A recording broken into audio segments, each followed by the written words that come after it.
start with the technical thing. You shot with a lot of different cameras. Yes. Are you content with the result? Oh gosh, that's it. Do you want me to answer honestly? Yes. No, you're never happy. You always want to make it better and better and better, but you have to stop at some point. You're never happy.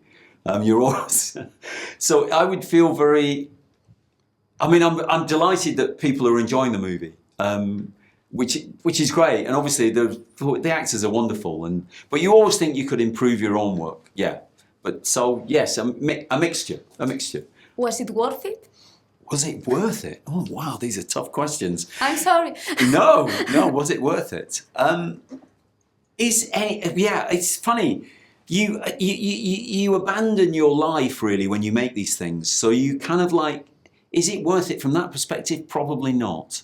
You know, because your life, you kind of like, and the people in your life just get sort of parked while you kind of do this, and so probably not in a way. I mean, just as a film, yes, it is, I think, and I think the film is valuable and different, and certainly worth your money to go to the cinema to see it, because you'll see plenty that justifies your time and your money and your faith in the project. But I don't know. Was it worth it? What it does to other people, I don't know. The poem Boots, when it became part of the film, when and how do you think it resembled? This is a poem about the army. I don't know if I'm using the right word. Correct. And you can use it so good in this infected movie. How it's related? So we had this idea of, we wanted to show the mythical landscape that the community was trying to imprint on the boys particularly. Because it's very gender specific community. They look backwards to the glory of England.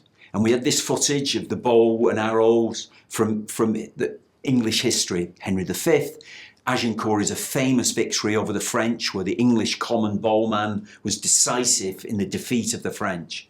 It's overvalued in British, particularly nationalistic kind of mythology, really. And although it's true, it's become a mythology, really.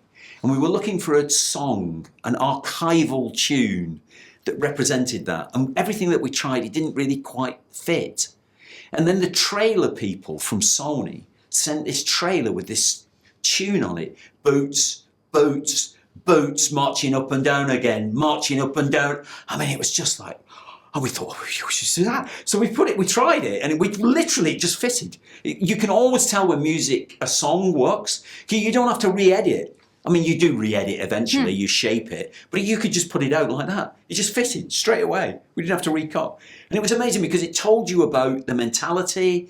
It told you about the old England, that value that it put in the past rather than looking forward. And that was very much part of our thinking about the Brexit influence on the film, that this is an island that it's turned its back on, that is insular, and it's defending itself with a causeway, this community. But they're not just keeping out the infected, they also keep other people out.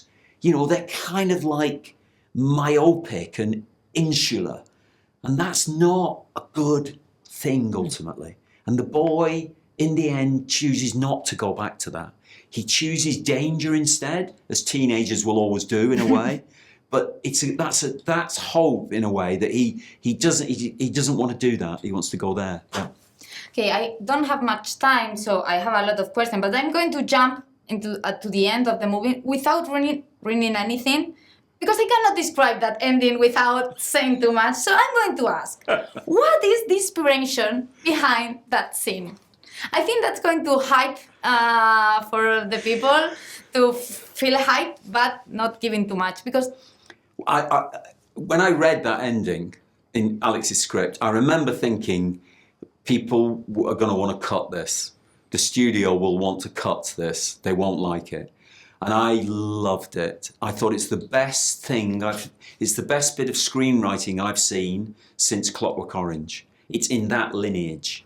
It's kind of like disturbing, funny, like you can't handle it. You think, where does this come from? What is it about? How do they get their clothes?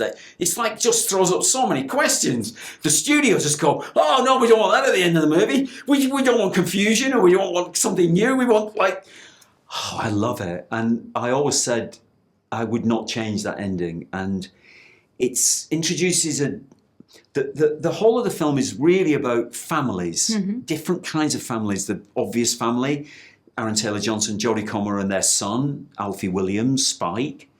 But there's also these other families. The infected act as a group now.